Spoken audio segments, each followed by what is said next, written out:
మా సునీతమ్మ గారు అంటున్నారు ఉపాధి హామీ కార్డు ఉంటే కూడా ఇవ్వమంటున్నారట. కార్డు లేకపోతే ఇయ్యరా?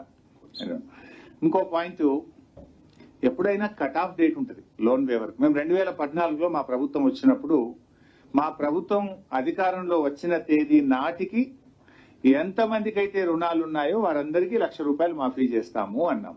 అంతే తప్ప గత ప్రభుత్వం ఇమేం చెయ్యము, అంతకు ముందు ఇమేం చెయ్యము అని ఎప్పుడు కూడా అనలేదు. స్టార్టింగ్ డేట్ ఉండదు, ఎండింగ్ డేట్ మాత్రమే ఉంటది. కానీ వీళ్ళు ఏం చేసిందంటే డిసెంబర్ 2018 అంటే 12th డిసెంబర్ 2018 కంటే ముందు తీసుకున్న రుణాలకు మాఫీ ఉండదు అంటున్నారు. ఇట్లా మీరు అప్పుడు చెప్పిండ్రా? ఎన్నికల మేనిఫెస్టోలో ఏం చెప్పిండ్రు? రైతులందరికీ 2 లక్షల రుణమాఫీ చేస్తామన్నారు.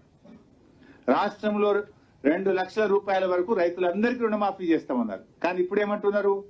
12th డిసెంబర్ 2018 కంటే ముందు తీసుకున్న రుణాలకు వర్తించదు అంటే ఇవాళ కొంతమంది రైతులకు కోత పెట్టడమే కదా ఇది. అప్పుడు ఆ రోజు మేము ₹1,00,000 మాఫీ చేసినాం.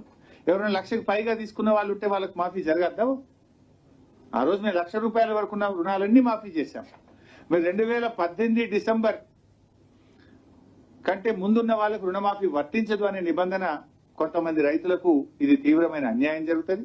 ఇది కోతలు పెట్టే కార్యక్రమం తప్ప మానవత దృక్పథంతో రైతులందరికీ సాయం చేసేటువంటిది కాదు అని చెప్పి దీన్ని కూడా ఉపసంహరించుకోవాలి. మీరు పెట్టిన కట్ ఆఫ్ డేట్ మీ ప్రభుత్వం అధికారంలో వచ్చిన నాటికి పెట్టండి, కానీ ముందు డేట్ పెట్టడం అనేది ఎక్కడ కూడా ఈ రుణమాఫీలో ఇట్లాంటిది గతంలో లేదు. ఇది మీరు కొంతమంది రైతులు ఇబ్బంది పెట్టేటువంటి ప్రయత్నం చేశారు. తర్వాత ఇంకోటి ఏమన్నారంటే అసలు వడ్డీ కలిపి ₹2 లక్షల మాఫీ చేస్తామని చెప్పింది ప్రభుత్వం. కానీ మీరు ఇచ్చిన డేట్ ఏంది? డిసెంబర్ 9, 2023 నాడు మొదటి సంతకం పెట్టి రుణమాఫీ చేస్తామన్నారు. ఇప్పుడు మనం ఉన్నది జూలై నెలలో ఉన్నాం. మీ మొత్తం మాఫీ ఎవరికి ఎప్పుడు వస్తుందో తెలియదు. నువ్వు డిసెంబర్ 9 నాడే చేస్తే డిసెంబర్ 9 నుంచి జూలై వరకు వడ్డీ భారం రైతు మీద పడేది కాదు కదా. ఈ 8 నెలల కాలానికి వడ్డీ భారం రైతు ఎందుకు భరించాలి? మీరు ఇచ్చిన మాట తప్పుతున్నారు కదా. అందువల్ల మేము ప్రభుత్వంతో కోరేది డిసెంబర్ 9, 2023 ప్రామాణికంగా తీసుకొని మీరు ఏ మేనిఫెస్టోలు అయితే పెట్టారో, ఏ బాండ్ పేపర్ మీద అయితే మీరు రాసిచ్చారో దానికి మీరు కట్టుబడి ఈ రుణమాఫీ చేయాలి. ఆ డిసెంబర్ 9, 2023 తర్వాత ఉన్న వడ్డీ కూడా రాష్ట్ర ప్రభుత్వమే భరించాలని చెప్పి బీఆర్ఎస్ పార్టీ డిమాండ్ చేస్తుంది. డిసెంబర్ 9, 2023 నాటికి అసలు వడ్డీ కలిపి 2 లక్షలు. ఆ డిసెంబర్ 9 నుంచి ఏ రోజు వరకు అయితే రుణమాఫీ ఆలస్యం అవుతుందో ఆ రోజు వరకు అయ్యే వడ్డీ కూడా రాష్ట్ర ప్రభుత్వమే భరించాలి. అది మీరు రైతులకు ఇచ్చిన మాట, అది మీరు ప్రభుత్వంగా ఎన్నికల ముందు ప్రజలకు ఇచ్చిన మాట. దాన్ని నిలుపుకోవాలి, మాట మీద నిలబడాలని చెప్పి బీఆర్ఎస్ పార్టీ డిమాండ్ చేస్తుంది. ఇకపోతే రైతుల పట్ల ఇందులో 4.13 ఇలా కొంత బాధ కలిగేది ఏంటంటే రైతులను అవమానపరిచే విధంగా పెట్టారు. రైతు యొక్క బాధ్యతలు అని చెప్పి ఇందులో ఒక పాయింట్ రాశారు. ఏమంటారు? మీరు ఒకవేళ తప్పుడు సమాచారం ఇచ్చినట్టయితే రికవరీ చేయడానికి చట్ట ప్రకారంగా వ్యవసాయ సంచాలకులకు అధికారం ఉంది. అంటే రైతుల్ని బెదిరించే ప్రయత్నం చేస్తున్నారు. రైతులు ఎప్పుడు తప్పు చెప్పరు. రైతులు తప్పు చెప్తారా? రైతుకు అందరికంటే ఆత్మగౌరవ విలువలు ఎక్కువ. భూమిని నమ్ముకుంటాడు తప్ప ఆ రైతు ఎప్పుడు కూడా ఆత్మగౌరవాన్ని తాకట్టు పెట్టుకోడు.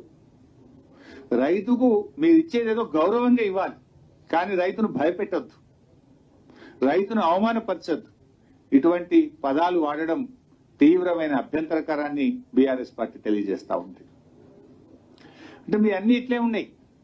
ఇలా ముఖ్యమంత్రి గారి గతంలో ఒకసారి మాట్లాడుతూ ఏమన్నారంటే రేషన్ కార్డును మేము ప్రామాణికంగా తీసుకోవడం లేదు అన్నారు. ఇది ఎన్ని రోజులు 5 రోజుల క్రితమే ముఖ్యమంత్రి గారి మాట.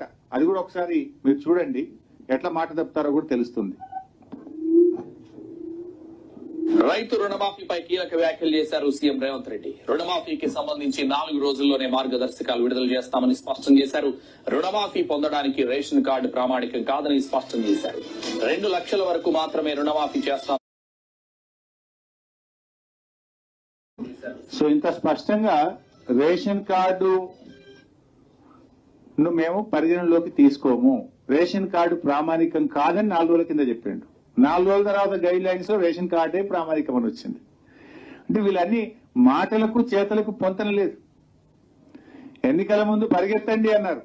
ఆ రోజు రేషన్ కార్డు ఉన్నోళ్లే పరిగెత్తండి అంటే అయిపోవు కదా, అప్పుడు అందరినీ పరిగెత్తమన్నారు. ఇప్పుడు మాత్రం కొందరికే ఇస్తా అంటుండ్రు.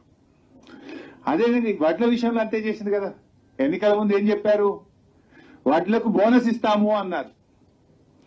ఎన్ని వడ్లు పండినా ప్రతి రైతుకు ప్రతి క్వింటాల్కు 500 రూపాయలు బోనస్ ఇస్తామన్నారు. ఇప్పుడు ఏమంటుండ్రు? సన్నాలకు మాత్రమే బోనస్ అని సన్నాయి రాగాలు తీస్తున్నారు. ఈ రాష్ట్రంలో పండే సన్నాలు 10%, దొడ్డు రకం 90%. అంటే 90% రైతులకేమో పంగనామాలు పెట్టిండ్రు, 10% రైతులకు మాత్రమే ఇస్తామంటున్నారు. అయితే ఆ 10% కూడా ఏంది? ఆ రైతులు ఇంటి మందం తిండి గింజలు తీసుకుంటారు. ఆ 10% మార్కెట్లు అమ్మరు. చాలా వరకు రైతులు తమ ఇంటి కోసం, తమ ఆహారం కోసం వేసుకునేటువంటిది. అంటే ఒక రకంగా వడ్లకు బోనస్ కూడా ఈ ప్రభుత్వం ఎగబెట్టింది. వడ్లకు బోనస్ విషయంలో రైతులకు దగా, రైతు రుణమాఫీ విషయంలో ఇలా లక్షల మంది రైతులను వివిధ నిబంధనల పేరు మీద ఇలా దగా చేస్తున్నారు, కోతలు పెడుతున్నది ఈ ప్రభుత్వం.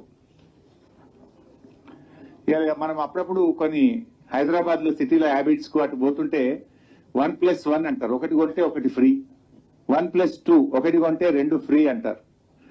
అయితే దాంట్లో కింద ఏముంటది అంటే చిన్న ఒక స్టార్ పెట్టి కండిషన్ సప్లై అని ఉంటది. చూస్తాం కదా, కండిషన్ సప్లై అని మాత్రం చిన్నగా ఉంటది ఎక్కడో. అది ఇలా రేవంత్ రెడ్డి ప్రభుత్వం తీరు కూడా గట్లే ఉంది. అప్పుడేమో 2 లక్షలు మాఫీ, ఉరుకుండ్రి తెచ్చుకోండి అని గొంతు పెద్దగా చేసుకొని చెప్పారు. ఇప్పుడు మాత్రం కండిషన్ సప్లై అని మెల్లగా 6 పేజీల నిబంధనలను ఈ రోజు మళ్ళీ కండిషన్స్ అన్ని ముంగట పెడుతున్నారు. ఇది ఏదో ఆ వ్యాపారంలో చేసినట్టుగా ఇలా రైతుల పట్ల ఈ ప్రభుత్వ వ్యవహార తీరు గట్ల కనపడతా ఉంది. అదే బీఆర్ఎస్ ప్రభుత్వం మేము ఆ రోజు రేషన్ కార్డు పెట్టలే. మొదటి విడతలో 35,31,000 మంది రైతులకు 16,144 కోట్లు మాఫీ చేశాం. రెండవ విడతలో 22,98,000 మంది రైతులకు 13,000 కోట్లు మాఫీ చేశాం. 2 విడతలు కలిపి 29,144 కోట్లు మేము రైతు రుణమాఫీ కింద రాష్ట్రంలో రైతులకు చెల్లించాం. కానీ మీరేమన్నారు? మేము తక్కువ చేసినామని, రెండవ విడతలో పూర్తిగా ఇవ్వలేదని, మేము 2 లక్షలు ఏకకాలంలో చేస్తామని, నిబంధనలు లేవని, ప్రతి రైతుకు మేలు చేస్తామని. ఇవాళ మీరు పీఎం కిసాన్ నిబంధనలు, రేషన్ కార్డు నిబంధనలు, కుటుంబం యొక్క నిబంధనలు, రీషెడ్యూల్ పేరు మీద నిబంధనలు, ఆధార్ కార్డు పేరు మీద నిబంధనలు, స్వల్పకాలిక పట్టణాల పేరు మీద నిబంధనలు, ఇన్ని నిబంధనలు పెట్టి ఇలా రైతులకు రుణమాఫీ ఎగ్గొట్టే ప్రయత్నం ప్రభుత్వం చేస్తా ఉంది. ప్రజలు గమనిస్తా ఉన్నారు. సో ఇప్పటికైనా నేను ప్రభుత్వాన్ని కోరేది ఒకటే, ఈ నిబంధనలు సరళించండి, వీటిని వెంటనే రద్దు చేయండి.